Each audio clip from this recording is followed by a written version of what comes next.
Okay, well, thank you very much for that introduction. It's really a pleasure to be here, and happy to see friends and colleagues who I've worked with in the past. And I did have to come up with some title in the post-prendial time slot to give the talk.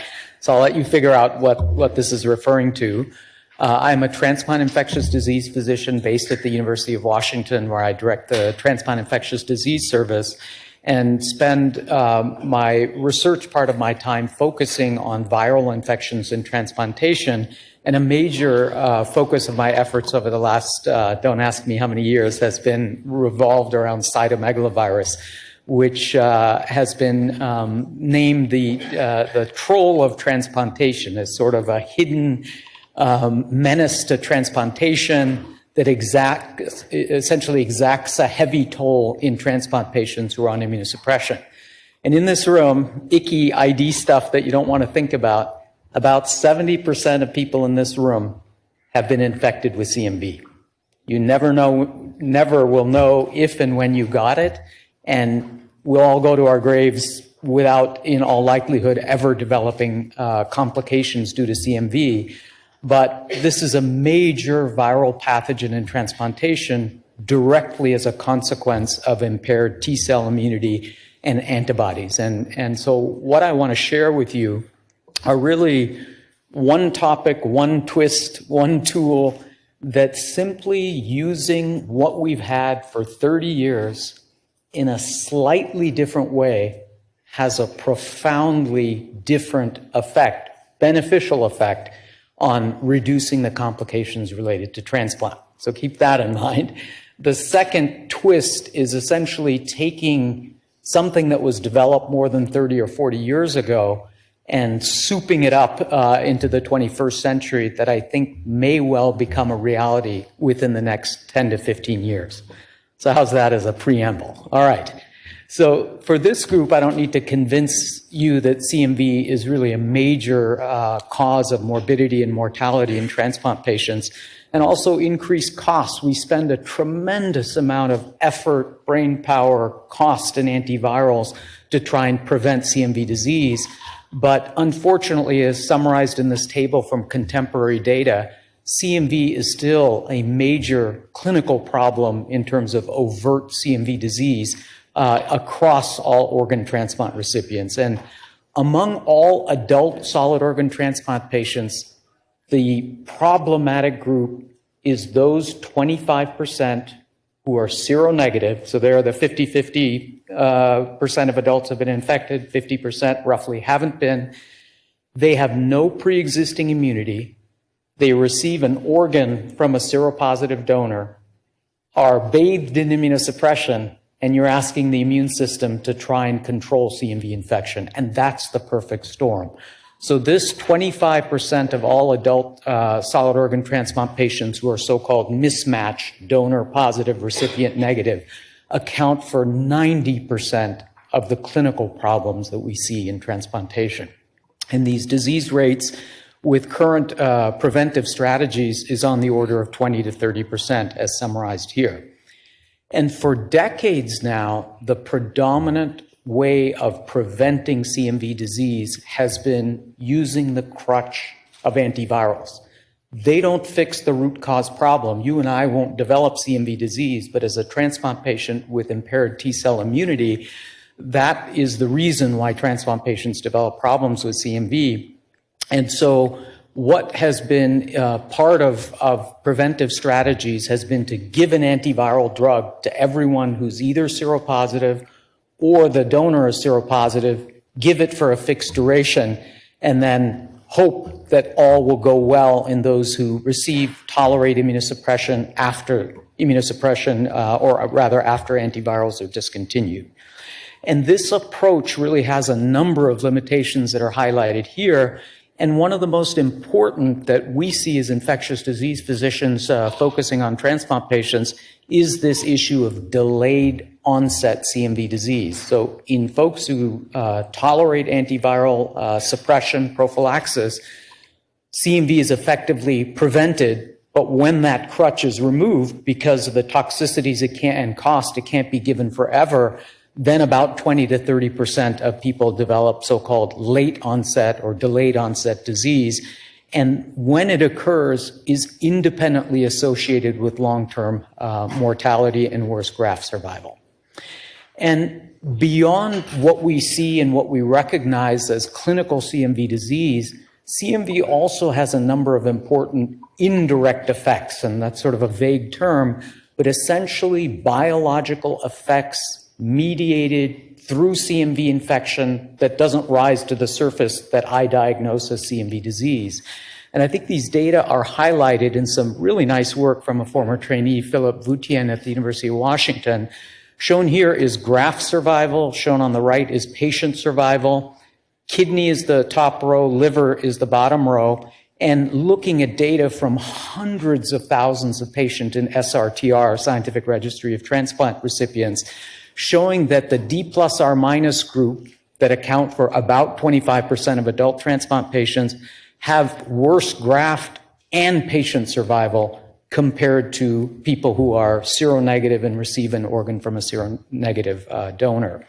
And this finding is really consistent across all organ transplant types, and these are unadjusted analyses, but these findings are also confirmed in adjusted analyses. And if you pay close attention to when these curves start to differentiate, it's really late after transplant, beyond the time that we typically would expect CMV disease to be occurring, or if it does occur, it's uncommon. And so it suggests that there may be other biological mechanisms that I hinted at that may influence overall graft survival and patient survival. And our group's working hypothesis is that as a transplant patient receiving the triple ripple or whatever immune suppression you're going to give me for the rest of my life, that even though my risk for CMV disease may wane by a year or so after transplant, CMV replication that's subclinical is common, and through multiple previously defined mechanisms may ultimately lead to worse graft and patient survival. To add insult to injury, the proportion of all organ transplant patients who are this high-risk D+R- mismatch group is actually increasing. So again, looking at data from more than 500,000 solid organ transplant patients, adults, the proportion of D+R- as the overall piece of the overall pie of organ transplants in adults has increased significantly over these two eras. And if current trends continue, this proportion that'll be this highest risk group will continue to increase through at least 2040, after which time I will be on the beach somewhere retired, so it'll be someone else's research mission. And this observation seems to be driven more by recipient serostatus rather than changes in donor status. And this really nice work was done by Hannah Imlay, a former trainee who's now an associate professor at the University of Utah. And you can just see the data here with trend lines projected all the way to 2040. So let's talk about twist number one. It's really a twist. It's not really that novel when you think about it, because it's using the same drugs in a slightly different way that takes advantage and leverages CMV-specific immunity in sort of a newish way to improve the rates of CMV disease in transplant. So just by way of background, there's two major strategies, accepted strategies for CMV prevention. And basically, prophylaxis has been where it's at for the last 20 plus years. And it's a strategy shown, depicted here, in which an antiviral drug, it doesn't really matter what the drug is given to all patients at risk of CMV. So if I'm seropositive or if I'm seronegative and my donor is seropositive, a fixed duration of drug. Varies from organ to organ, and for D+R- patients typically tends to be 6 months or 200 days. And the whole goal of prophylaxis is to completely suppress viral replication, which sounds like a good thing if it could be achieved. In contrast, preemptive therapy is a strategy in which drug is targeted specifically, more specifically to patients who tell you, hey, I need drug, I'm not controlling CMV. And depicted here is this strategy of preemptive therapy leverages sensitive tools, most commonly measurement of CMV DNA emia in blood using quantitative PCR assays, measuring typically weekly, and adding antiviral drug at the first sign of early replication with the goal to prevent early low-grade replication from becoming higher grade replication and ultimately resulting in CMV disease. And this is typically continued for only 100 days because the rates of events after 100 days are significantly reduced. And PET for short, or preemptive therapy, this strategy has been much less well studied than prophylaxis. And there have been meta-analyses that are mostly based on indirect comparisons rather than directly comparing the two strategies, have come to the conclusion that they both seem to work. But again, the variability in the preemptive therapy protocols that have been used have contributed to some of the uncertainty about how well preemptive therapy would work. And the guidelines until now, which I think are going to change very soon, so you're getting the crystal ball here, have generally favored prophylaxis because intuitively there has been the sense that suppressing viral replication should be the best way to ultimately prevent CMV disease. And what I hope to convince you is there are data to suggest that this is actually paradoxically incorrect. So the first major head-to-head trial comparing preemptive therapy and prophylaxis as strategies to prevent complications in this highest risk D+R- group were co-led with my colleague Nina Singh at the University of Pittsburgh. And this was a randomized trial, which I'll refer to. Someone far more clever and creative than me came up with that acronym CAPSULE, which is what I'll use. But it's a comparison of antiviral prevention strategies in liver transplant. And, oops, let me go to the back. The first question is, why did you do this study in liver transplant? Aren't there bigger fish to fry? Kidney, someone else, something sexier than just the liver transplant? And there is actually some method to the madness why we ultimately chose liver transplant as the first place to directly compare the two strategies. And people may not know this, but there really is no FDA-approved option in terms of antiviral drugs to prevent CMV in liver transplant. And that's because in the pivotal trials comparing the previous iteration of ganciclovir, oral ganciclovir compared to valganciclovir done in multiple organ transplant groups, showed that the two were essentially comparable in heart, in kidney, in pancreas, in other organs, but specifically in the liver transplant group randomized to either oral ganciclovir or valganciclovir, there was almost a twofold increased risk of tissue invasive CMV disease in those randomized to valganciclovir compared to oral GAN. And the FDA was very unhappy with those results, demanded that there be a separate trial to help figure out why this unexpected result occurred. And ultimately, the manufacturer decided that's going to be the only drug around anyway, so people don't really have a choice. And so this was an important part of the unmet clinical need to have something that we were convinced would work better than how it appeared to work in other organ transplant patients. And we also had other reasons that are summarized here that you can read about in more detail. But there was some method to the madness as to why this initial head-to-head trial was done in liver transplant patients. The study design for this trial forward, adult high risk based on the D+R- mismatch were randomized at 6 centers in the United States to either preemptive therapy or antiviral prophylaxis, the details of which are shown here, received the therapy for 100 days, the typical duration of prophylaxis, at least in liver transplant, and then were followed up for clinical outcomes. And the primary outcome of the study was a endpoint committee adjudicated CMV disease, meaningful clinical outcome. And then patients were also followed for a mean of 3.4 years for other outcomes that we care a lot about in transplant, namely graft survival and function, mortality, et cetera. And the details about this very rigorous preemptive therapy strategy is shown here, where people were monitored at a central site across the 6 sites. Samples were sent to our central lab. A sensitive PCR assay was done. At the first weekly positive PCR assay, the protocol called for treatment doses of valganciclovir, and it was continued until DNA emia had cleared for 2 consecutive weeks. Antiviral prophylaxis was essentially standard doses, prophylactic doses given for the same duration.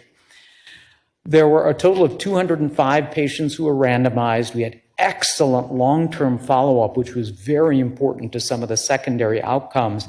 And shown are the baseline demographics of the 2 study arms in this randomized trial. And I'll just highlight the fact that I think this generally represents the flavor of persons, adults undergoing a liver transplant in the US in terms of the reasons for transplant and the severity of illness. And I would point out that about 15% of patients in both arms were receiving ATG, which would be considered a particularly potent form of induction immunosuppression. The study met its primary endpoint. That does not happen very often, but it actually met its primary superiority endpoint, and CMV disease was reduced by more than 50%, from 19% in the antiviral prophylaxis arm to 9% in the preemptive therapy arm. And almost all of this benefit occurred exactly when it had been observed to occur, when you pull out the carpet or the crutch of antiviral prophylaxis, and patients who haven't had the opportunity to develop CMV-specific immunity are left in the lurch and are at high risk for developing CMV disease. And this is evident when you look at the cumulative incidence curves here. 100 days, this is the end of the intervention period, and there was a much greater uptick of CMV disease in those who were assigned to antiviral prophylaxis compared to preemptive therapy. And both strategies worked pretty well during the time that the drug was given, with breakthrough rates of only around 2%, which is important in thinking about that approach at your transplant center. If we look more closely now just at the PET arm, the preemptive therapy arm, there's some very interesting findings that we hadn't really predicted. And the first of which, even in what we would consider the highest risk group, the mismatched D plus R minus, 20% of patients never developed DNA emia, never saw a single day of toxic antiviral therapy, never developed disease. So these persons would have all been treated with antiviral drug as part of a prophylaxis protocol, but using preemptive therapy essentially allowed you to identify this small group in whom it appears that transmission of the virus, despite all the cards stacked against you, a positive donor, immunosuppression in me, and putting that organ into me. And so you really save up to 20% of patients any need for toxic antiviral therapy without increasing the risk. The adherence in the protocol, again, a carefully controlled randomized trial was good. And the use of antiviral drug days was reduced by about 40%. Everyone cares about cost, and I have very limited knowledge about cost effectiveness analyses, but Marilyn Wagner, the senior statistician of the study, has expertise in this area and did a number of approaches to assess the relative cost of the 2 strategies, because this was a well-done randomized trial, and showed that even using a broad range of sensitivity analyses, that preemptive therapy was cost-saving, except under the most extreme circumstances that seemed highly unlikely in terms of what the risk of CMV disease was in the prophylaxis group. Because we had long-term follow-up, we were also able to assess patients up to 3.4 years after transplant and see whether these effects that were elicited in terms of CMV-specific immunity, which I'm going to show you in the subsequent slides, had an impact on control of CMV in the longer term after the intervention was discontinued, and how that relationship between viral loads and viral infection after the intervention might have been associated with long-term survival. And this was led by Lakshan, always at the beach, as in this photo, who's a very talented undergraduate who works in our group. And he assessed, as per protocol, the 6-month and 12-month CMV DNA emia that was done in all participants in the capsule trial, and showed that the proportion with viremia and the viral loads in those who were assigned to preemptive therapy were significantly lower. So long after the intervention was over, there seemed to be a benefit, at least in the measure of CMV infection. And we found that DNA emia was independently associated with mortality, even when controlled for study arm. So this really allowed us to generate the hypothesis that preemptive therapy might somehow be triggering better CMV-specific immunity. That immunity may better control CMV infection in the long term and may help to lead to better survival by preventing subclinical replication that occurs very frequently based on studies in this particular setting. Baked into the capsule study was detailed CMV-specific immune measures, both focusing on neutralizing antibody to pentameric complex, which is important for epithelial cell entry, and assessing CMV-specific polyfunctional T cells, and this was led by Danny Zamora in our group. And this is kind of a complicated slide. I'm just going to give you the take-home messages. Shown in this top panel here is the 100-day result, so at the end of either prophylaxis or preemptive therapy. Shown in the bottom row is what's happening a year, so 9 months, a gestation away from when you received the preventive strategy. The blue represents the preemptive therapy group, and the PRO, for short, is the prophylaxis group. And I think it's very evident that at 100 days, there were stark differences between the two arms in the amount of CMV-specific immunity. The readout here is a polyfunctionality score, which has been validated in various settings, both for CD8 and for CD4 T cells, CMV-specific CD8 and CD4 T cells.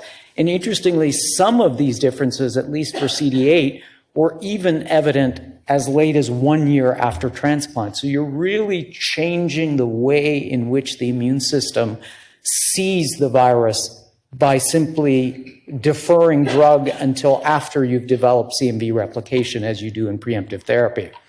Similarly, for neutralizing antibodies, there was a difference that held through to 1 year after transplant. We were also able to show that these responses, immune responses, just in the preemptive therapy group, were directly linked to that 81% who actually had DNA emia. So these immune responses were really being driven by CMV viremia that we essentially allowed, permitted to occur in the preemptive therapy group, whereas just the opposite was the case in prophylaxis, where we tried to shut down all replication, and that being the goal of prophylaxis. This, I want to give you just the highlights. Okay, so you measure a bunch of stuff. What does this mean? What does a polyfunctionality score? One of the key goals was what specific immune parameters might be useful to predict late onset disease that occurs after we stop antiviral prophylaxis or after we stop preemptive therapy. And shown here is probably the easiest way to look at it. The purple lines represent the patients in whom there was both neutralizing antibodies and T cells present, and the red lines are you had neither of those immune parameters. And in each of these graphs, you can see that in patients who had both a humoral immune response and the specified T cell response had the lowest incidence of CMV disease. And we've now identified a few potential immune correlates of late onset CMV disease that we can use to define goals for future vaccine studies, which I'll come to, and might be useful diagnostically to predict who's in trouble after the prevention strategy is discontinued. So the question obviously is, wow, is this just something weird to liver transplant? Could this be more generalizable? Is this a thing in kidney transplant or in other populations? And I think it's premature to say that this works for everyone. There are really important differences between organ types in terms of immunosuppression, risk of transmission, the availability of sort of well-studied preventive measures. So I don't think it's fair to directly extrapolate. And this is really what led us to kind of explore at least the next steps in terms of assessing generalizability to other major transplant populations, namely kidney transplant. And again, in a study led by Lakshan Kumar, he now used a slightly different lens to look at those meta-analyses and those individual studies that putatively showed that preemptive therapy and prophylaxis are basically comparable. Very few of those were direct head-to-head comparisons.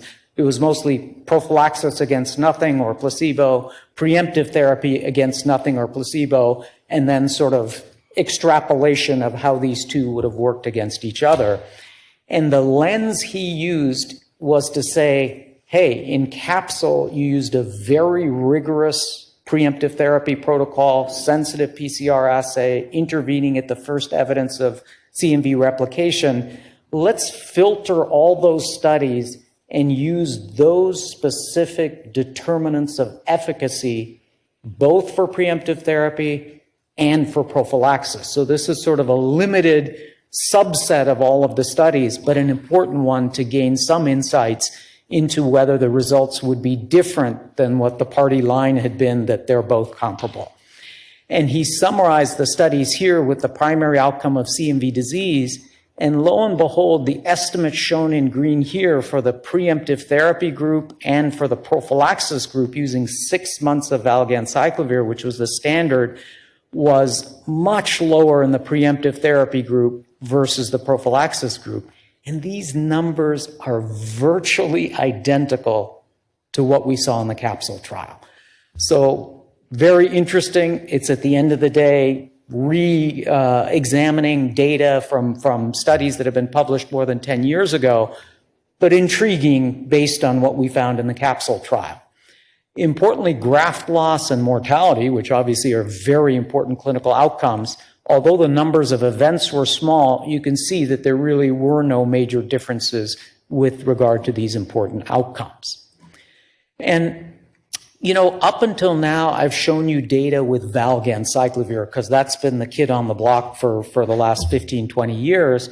But more recently, there are data from a large randomized trial that we did comparing letermovir to valganciclovir as a way to have a less myelotoxic agent. And so you might ask, what is all this preemptive? Everything is going to be different. Now we have letermovir. And the answer is no. It's no different than it was with valganciclovir. It's not the drug. It's the strategy of complete replication suppression versus controlled permissive low-grade replication. And I'll just call your attention to this large randomized trial in 600 adult D plus R minus patients conducted in 90 sites in the world. And the punchline is that the outcome, primary outcome of the study, which was CMV disease by 1 year, was virtually identical between the two arms. So no matter what drug you use to fully suppress viral replication, the piper will be paid when you pull out the carpet of the crutch of antiviral therapy. And admittedly, this drug was significantly less myelotoxic, but this issue of delayed onset CMV disease is virtually identical between the two drugs. So our group has subsequently designed now, based on this preliminary data from Lakshan at the meta-analyses through the different lens, kind of focusing on rigorous PET, the results from the capsule study, and have designed, of course, another great acronym, no thanks to me, K-pop. So again, I have not a creative bone in my body, but thankfully my research group does. And this is kidney transplant preemptive or prophylaxis trial, and this will start later this summer. So this is going to be a phase 3 randomized trial to really test the hypothesis that what we saw in capsule in a different high-risk D plus R minus population would yield similar results, leveraging the added CMV-specific immunity that's elicited by this sort of test and treat preemptive therapy strategy rather than prophylaxis, which is designed to completely suppress virus.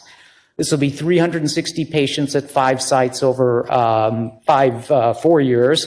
And, it's just going to look a lot like capsule, except that the prophylaxis arm will get 200 days, which is the established FDA-approved standard of either valganciclovir or letermovir, since both of those led to similar rates of CMV disease after discontinuation.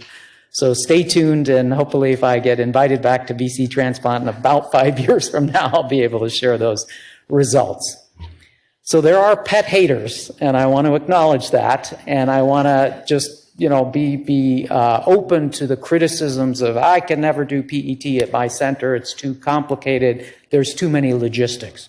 So let's go through each of these and kind of address what some of the limitations or concerns are about incorporating PET as the preferred prevention strategy in D plus or minus liver transplant. You have to wait till K-pop results come out to think about doing it for kidney transplant.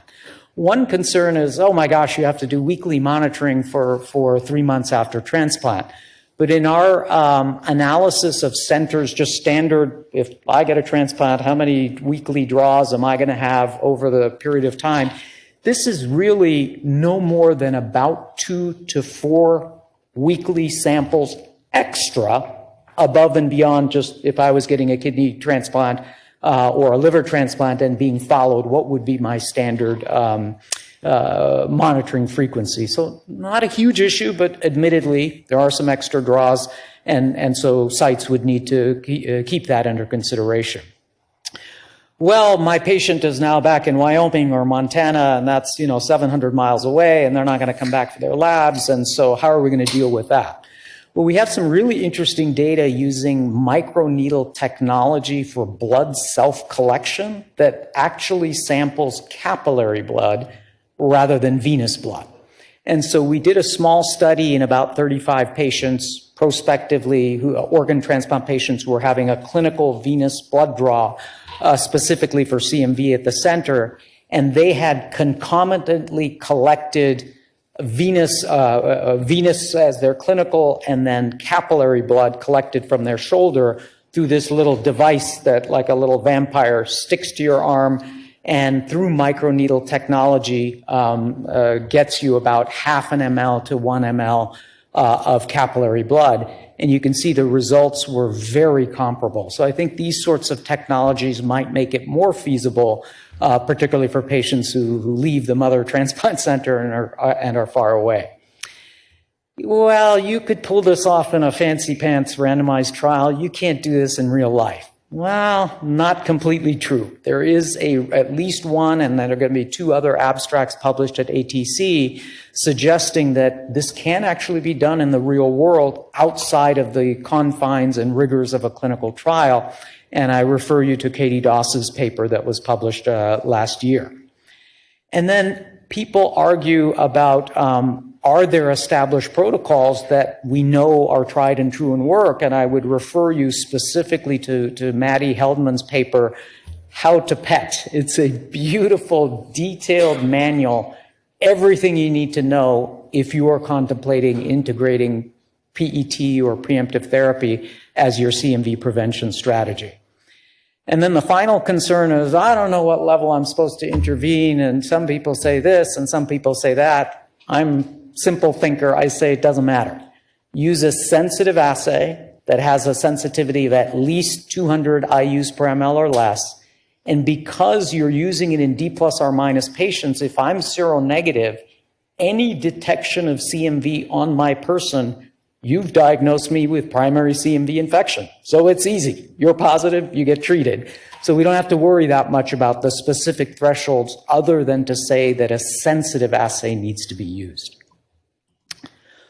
And this is just some of the work done by, again, just recognizing Maddie Heldman, a former trainee who's now at Duke University, assistant professor, where she really did a very thoughtful job of kind of anticipating all the challenges that might come up in a center that might be considering implementing preemptive therapy based on this high quality data suggesting a benefit.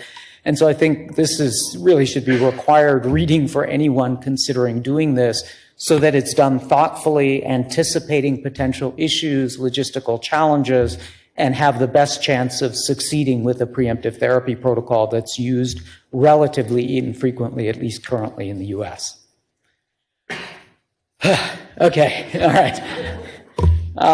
Now let me turn to twist 2, and maybe we'll save questions till the end.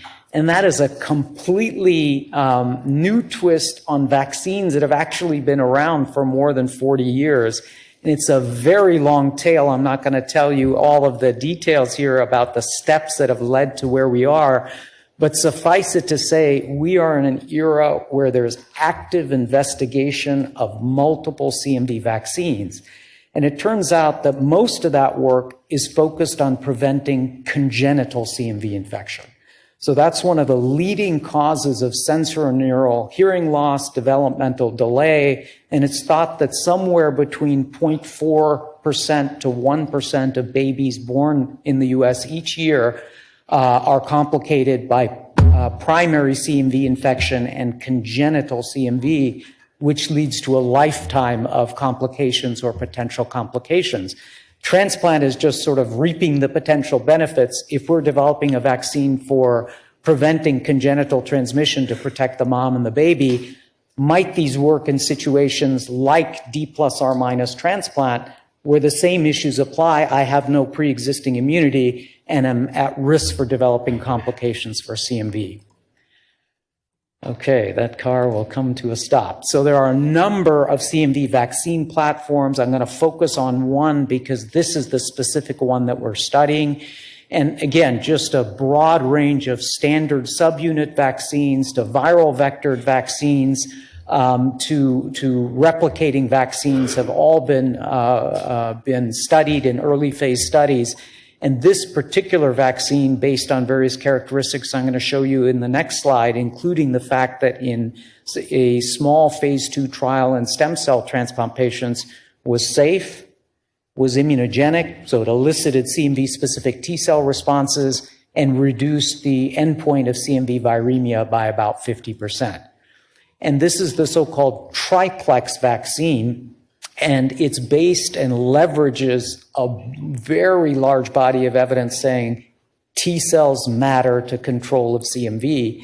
And this vaccine takes the MVA or modified Vaccinia Ankara platform, which is already FDA approved in the US for prevention of smallpox, and engineers 3 separate immunodominant CMV encoding regions for PP65, IE1, and IE2.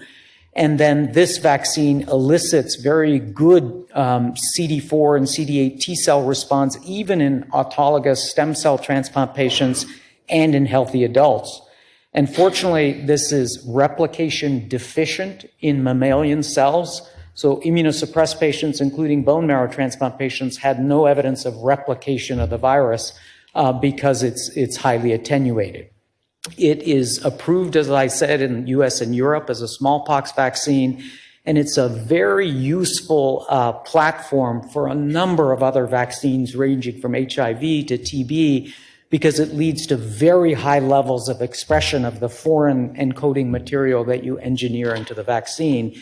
And it has a very strong vaccine safety record that includes hundreds of thousands of patients, including highly immunosuppressed patients.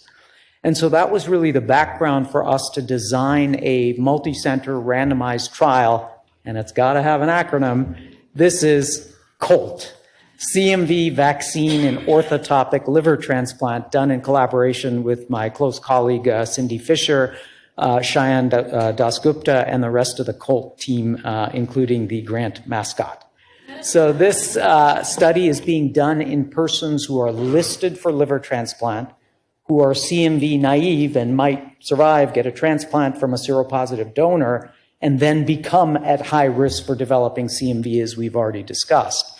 And it'll be done on a background of preemptive therapy, which is very advantageous because it gives you a number of virologic readouts to quickly assess, is there a biological effect of previous vaccination that decreases CMV infection, and by so doing, reduces the need for toxic, expensive antiviral therapy. It's a 1-to-1 randomized double-blind placebo-controlled phase 2 trial, and the primary endpoints are safety and tolerability, but the study is specifically designed to demonstrate a difference of at least 30% in the need for antiviral therapy in the D+R- group. And the study design is fairly straightforward and shown schematically here, where adults who are seronegative are listed, who are listed for transplant are randomized to receive either the vaccine or placebo, up to 2 doses, 28 days apart, and then are monitored for safety, how long does immunogenicity last, and in those who receive a D+R transplant from a CMV seropositive donor, they undergo routine preemptive therapy like we discussed in capsule, and they are monitored for CMV disease until 6 months, and we'll be able to assess whether converting me from a CMV seronegative to a CMV seropositive, even if it's a CMV seropositive wannabe, at least something rather than nothing, might mitigate the need or mitigate CMV infection and therefore the need for antiviral therapy after transplant.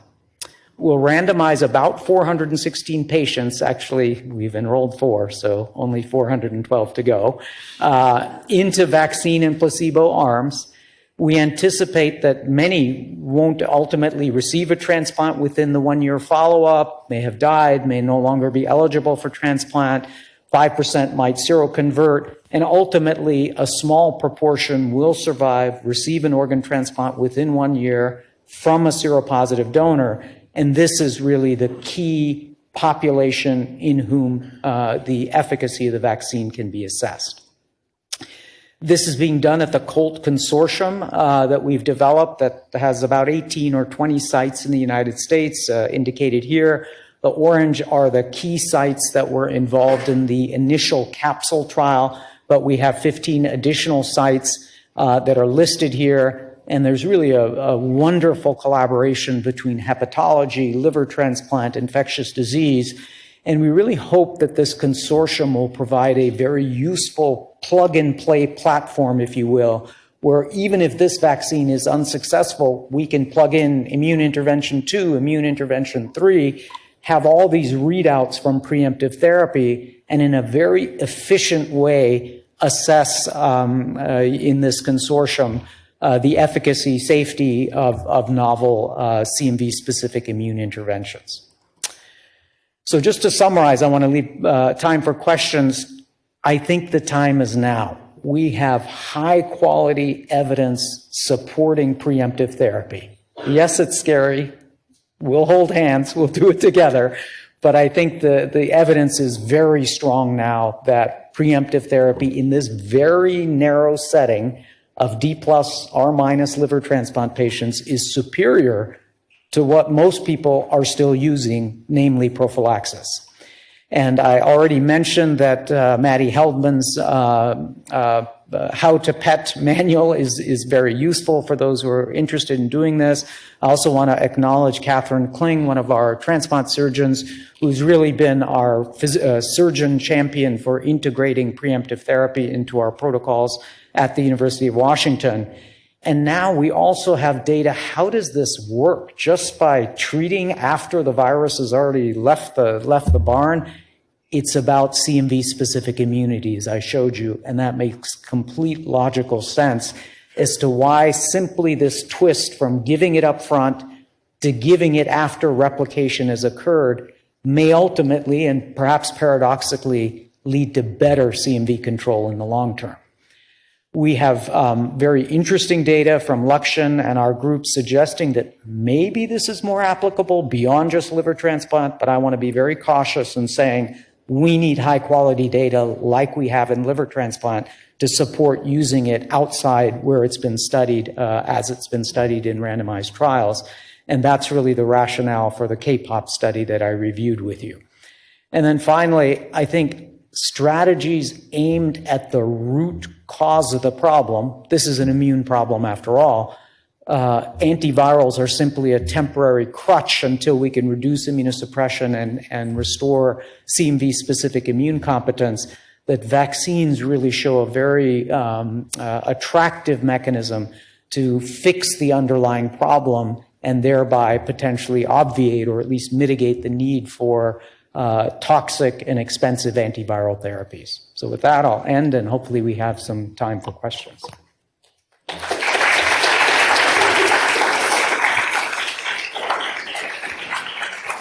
Thank you. That's a great talk. Now, I just have a few questions here to start with.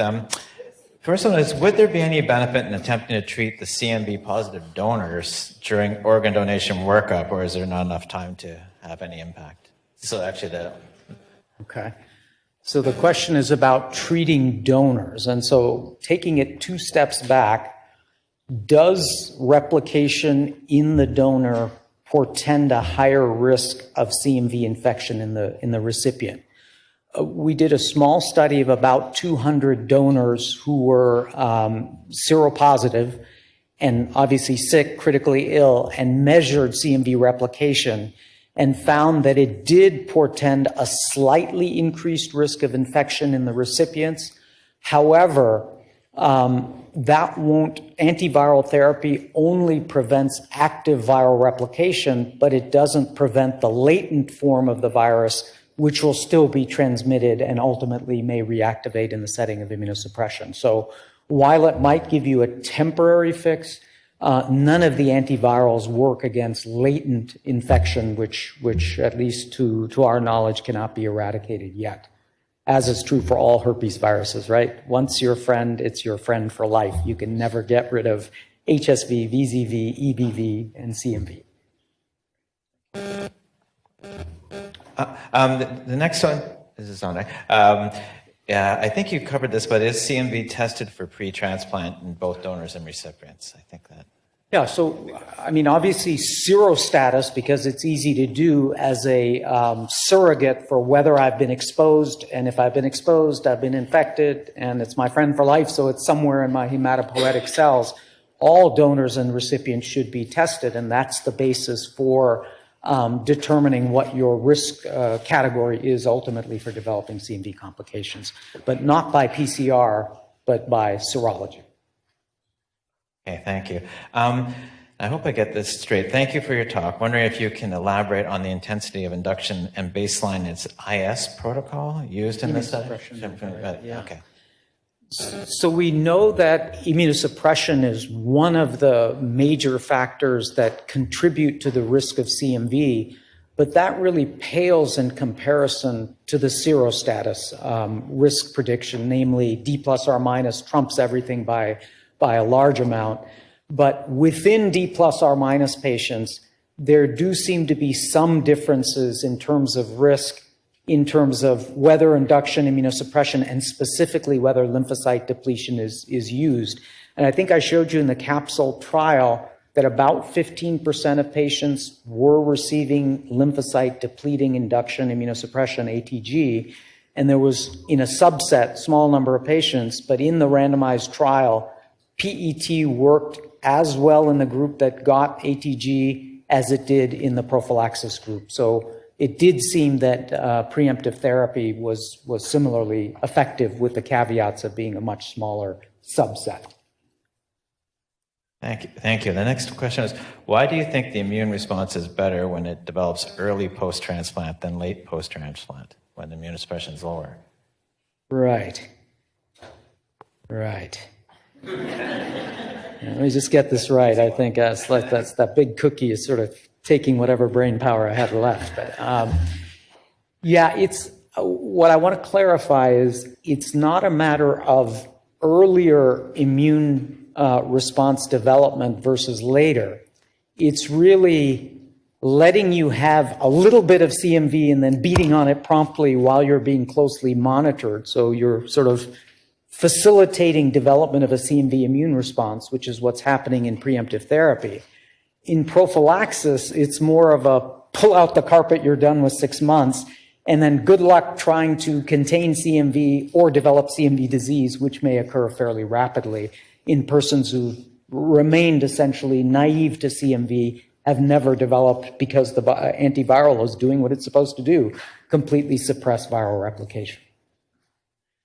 I just had a question myself. I was wondering, one of the sad things that we're seeing these days is sort of hesitancy as far as vaccines are concerned. And I don't know with the background work, whether you have any idea where that may be sitting as far as an issue for the use of CMV vaccine.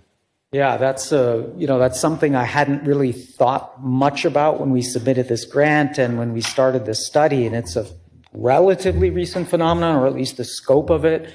So we are thinking a lot about just conceptually the whole concerns about vaccines in general, including in transplant, because I might have thought that, well, you're getting a transplant, you know what the risks are, immunosuppression, so maybe some of those hesitancy issues would be less applicable. But as we've learned for COVID vaccines in transplant, the same things apply. So we're aware, acknowledge the issue, and it may well be an important consideration in terms of feasibility of enrolling trials for vaccines for those who have concerns about just vaccines as a general intervention in medicine. Thank you. Next question, why no heart recipients in any of these studies? Yeah, actually a heart transplant vaccine study is planned. I can't spill all the beans yet, but it is a very high unmet need population, but it's a very difficult study like lung transplant patients to do. The numbers are small, the intensity of immunosuppression is high, people are concerned about randomizing patients to do two different strategies or to vaccines. So there's just a whole range of reasons why I think heart transplant patients, at least in infectious disease trials, have been very limited. Just looking to see if there's anybody in the room, but was there any increase in CMV and organ disease seen in the PET group compared to prophylaxis? The answer is no. The rates, the incidence of disease, as I showed you, was more than 50% lower in the preemptive arm. The proportion that were either end organ or syndrome were essentially the same. It was just proportionately decreased in the preemptive arm. And then, have programs adopted a PET-only approach? And what has been a programmatic experience? Or are the programs taking more of a hybrid approach to using PET and prophylaxis approach together? I guess these are programs that are outside the study that you may be aware of. Right. People have been talking about this hybrid approach of, well, let's have our cake and eat it too. Patients are the most immunosuppressed early post-transplant, so let's just suppress that virus and take it off the table, which I think paradoxically may not be the right thing to do. And then let's do preemptive therapy after we pull the carpet out of the antiviral therapy. The new version of the guidelines, CMV international guidelines, will, I think, reiterate what was said in 2016, the previous version, is that all the studies that have actually assessed, small observational studies of this hybrid approach, prophylaxis first, followed by preemptive therapy, showed no benefits. There was a recent very large study from the University of Alberta, Carlos Cervera and colleagues, that showed basically the same results that everybody has shown. The rates of disease get pushed out further after the preemptive therapy at that point. So I think there's very little data to support that it actually works, which was the, which, don't agree with that, okay. Code blue, Jim Patterson Pavilion, 8, Bravo. Code blue, Jim Patterson Pavilion, 8, Bravo. Code blue, Jim Patterson Pavilion, 8, Bravo. Okay. So, that strategy, while very attractive, I think just hasn't really been shown to work. And then I would bring up the logistical concern, oh my gosh, there's no way I can do weekly monitoring for 12 weeks.